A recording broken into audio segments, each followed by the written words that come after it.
Alors là, on passe aux choses sérieuses, n'est-ce pas? On passe aux euros. Donc Fabrice Vega. Bon, d'abord, la 22. Oui. Donc la 22, elle concerne la tarification pour la perte de carte de parking du parking l'Esplanade du Vieux Village pour un montant de 16 €. Ça, c'est un peu une délibération d'ordre. Ça n'arrive pas tous les jours quand même. Mais bon, il faut bien faire. Voilà. Qui est pour? Qui est contre? Qui s'abstient? Adopté. Okay. Oui. Alors, ensuite, le budget supplémentaire de la ville. Oui, donc, avant de vous faire une synthèse un peu du budget supplémentaire de cette année 2017, je voudrais avant tout, comme je le fais d'habitude, remercier les services des finances, en l'occurrence Madame Greffeuil, pour la réalisation de ce budget supplémentaire, parce que, bon, moi qui le vis de l'intérieur, je peux vous assurer que c'est très fastidieux et ça vaut la peine vraiment de les remercier. Donc, encore une fois, merci. Alors, concernant le budget supplémentaire 2017, je vous rappelle que le budget supplémentaire permet d'affiner le budget primitif en ajustant les prévisions des crédits inscrits en début d'année.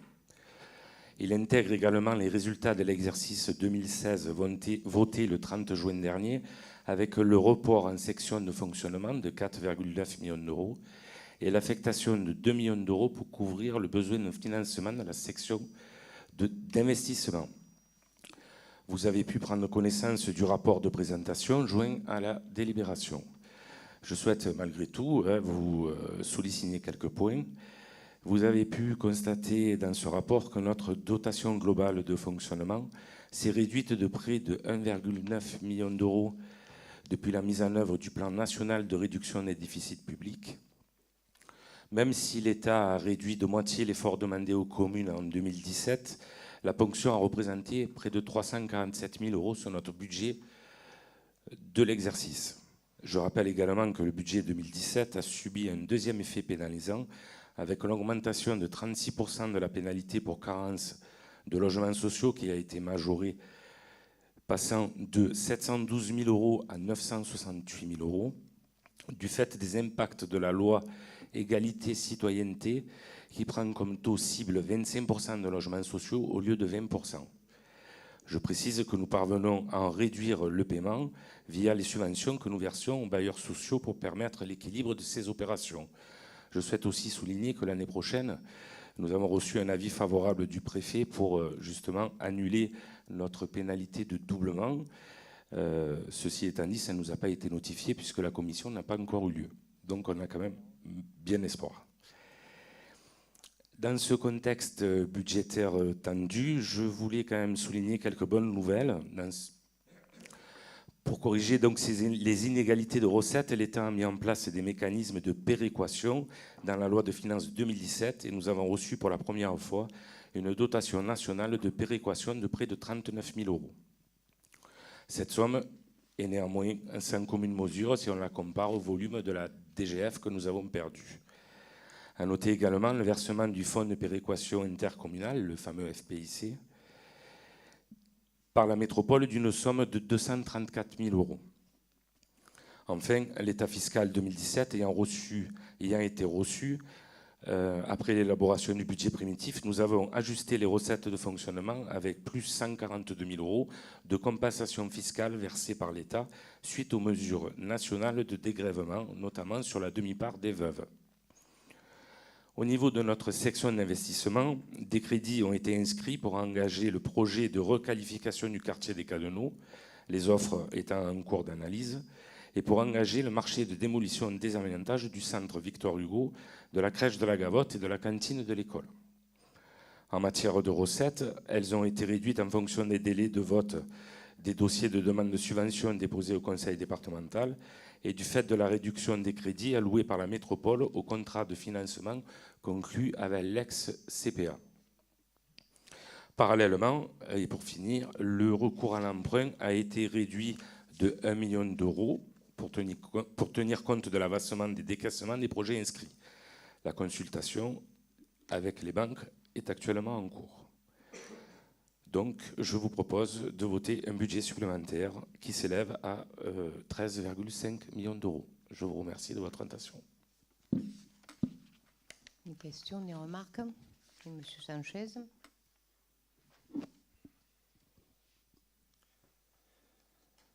Alors, pendant la commission des finances, auquel j'ai assisté, il y a plusieurs points qui m'ont interpellé. Alors, dans la section de fonctionnement, parmi les dépenses, un petit point quand même que je voulais signaler. Dans les 40 000 euros de travaux de maintenance de l'éclairage public, il était mentionné une reprise de réseau vandalisé à Palière sans en indiquer le coût. J'ai donc demandé quelques éclaircissements à ce sujet. Donc, il s'agit d'un vol important de câbles en cuivre. Donc, les réparations vont coûter 10 000 euros au Pénois. Donc, il s'agit d'un renforcement des regards d'accès, comme avait dit M. Pucci. Donc, moi, je voulais savoir quelles sont les mesures prises par la majorité pour éviter de subir ces vols sans arrêt. Apparemment, rien, puisqu'il n'y a aucun moyen ou très peu de patrouilles de police, donc à part de payer pour remplacer et renforcer. Donc l'éclairage public des autres quartiers est bien sûr exposé à ces vols, de fait. Il y a également, dans ce budget supplémentaire, toujours partie dépenses, section de fonctionnement, il y a également une augmentation importante des dépenses pour la prime d'assurance de 14 000 euros. Donc il semblerait que le personnel soit de plus en plus en congé longue durée et en longue maladie ou en accident de travail, sans que vous ne réagissiez vraiment. Donc l'assureur rembourse plus, donc là, plus 30 000 euros dans les recettes, mais il augmente sa prime, donc c'est ce qui est logique. Donc vous payez 550 000 euros de prime d'assurance pour une recette de 400 000 euros de remboursement, soit 150 000 euros de perte.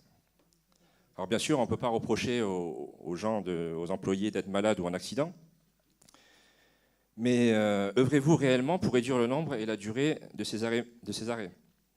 À part quelques stages, gestes et postures, bon, rien n'est fait dans ce sens et il doit certainement y avoir pas mal d'abus dans ces arrêts maladie. Ce qui dénote un mauvais management dans les relations humaines avec vos collaborateurs. Pour les recettes, toujours dans la dépense, dans la section de fonctionnement. Alors pour la DGF, la dotation globale de fonctionnement, vous vous plaignez d'une perte de moins 346 000 euros, une perte énorme de moins 346 000 euros en recettes de fonctionnement pour l'exercice 2017. Donc merci Hollande et Macron que vous soutenez, qui sont les suiveurs de l'Union européenne des banques que vous soutenez. Donc pour mémoire, de janvier à juin 2017, vous défendiez cette baisse, puisque vous faisiez campagne pour Macron et Cartes, et vous vous plaignez aujourd'hui de l'application de ce programme. En ce qui concerne la section d'investissement, donc on a plus 400 000 euros pour participer à la construction des logements sociaux. Donc c'est bien une dépense de la commune, même si cela s'appelle faussement une subvention. Si cette subvention est déductible des pénalités, la commune va quand même payer cette année 968 000 euros de pénalités, plus qu'en 2016, où vous avez payé 712 000 euros. Alors cette politique de pas assez de construction et de répression est sans fin, ça ne s'arrête jamais. Alors même si vous espérez et vous annoncez une suppression du doublement de pénalités de 2018, ça ne s'arrête pas, c'est toujours la même chose. Bon, donc on fait une première réponse. Oui, la première réponse sur le technique, puisqu'après c'est mes collègues qui prendront la relève, je pense. Vous l'avez bien dit, M. Sanchez, vous avez dit effectivement qu'on avait pris des décisions sur les regards. Mais je ne vois pas d'autres décisions qu'on peut prendre, hormis, puisque pour voler le cuivre, ils ouvraient les regards et ils tiraient les câbles. Les câbles sont bétonnés et les regards sont soudés. Partant de là, on ne peut pas mettre, parce que vous avez parlé de police municipale, on ne peut pas mettre un policier devant chaque regard. Je crois qu'il y en a 92 sur la commune. Et donc voilà, on fait le maximum effectivement pour éviter les vols. Mais le risque zéro n'a jamais existé, il n'existera jamais. Donc je pense que là, par contre, pour éventuellement prendre ces fils de cuivre, et c'est vrai que ça a eu un coût à la collectivité, il faut qu'ils cassent le béton, il faut qu'ils dessoudent le regard, c'est-à-dire que ça va prendre beaucoup plus de temps, et je pense qu'on aura le temps de le repérer, comme vous dites. Pour ce qui concerne l'absentéisme, moi je voudrais donner qu'un seul chiffre, c'est qu'en fait on a une baisse de 5% sur l'absentéisme global, et en particulier sur la maladie dite ordinaire, enfin, je veux me dire ce que ça veut dire, et des arrêts pour accident de service. Donc ça veut dire que ça ne s'est pas fait par l'opération du Saint-Esprit, si je peux dire ça comme ça, mais par justement essayer de, je dirais, encadrer le personnel de telle façon que, la maladie ordinaire, on peut avoir un rhume, mais on n'est pas obligé de rester chez soi, quoi. Si je peux me permettre de le dire comme ça, quoi. Enfin, donc ça, c'est sur ce point-là. Par ailleurs, on n'a pas du tout payé 900 et quelques mille de pénalités, puisque on a le droit, et on l'applique bien, de déduire en fait ce qu'on fait au-delà de subventionner, c'est-à-dire de ce qu'on fait pour permettre la construction de logements sociaux, par exemple des voiries, des réseaux, des choses comme ça. Et donc on a payé 650 000 €. Donc ce qui fait quand même une certaine différence. Madame Battini, oui. Non, parce que j'ai vu que vous leviez un petit doigt. Bon, on peut voter. Donc, qui est, alors pour le budget donc de la ville, qui est pour, qui est contre, qui s'abstient. Donc 3 contre et 2 abstentions. Voilà. Donc on peut passer aux budgets annexes. Donc l'eau d'abord. Oui, alors le budget supplémentaire 2017 concernant le service de l'eau qui se monte à 926 459,96 €. Bon, ça, je suppose que ça ne pose pas tellement de questions. C'est un peu un budget simple de constitution. Qui est pour? Qui est contre? Qui s'abstient? Donc 3 et 2. Donc, et le budget de l'assainissement? Le budget d'assainissement, donc le budget supplémentaire 2017, s'élève à un peu plus de 2 millions, 2,3 millions. Donc, qui est pour? Qui est contre? Qui s'abstient? Adopté.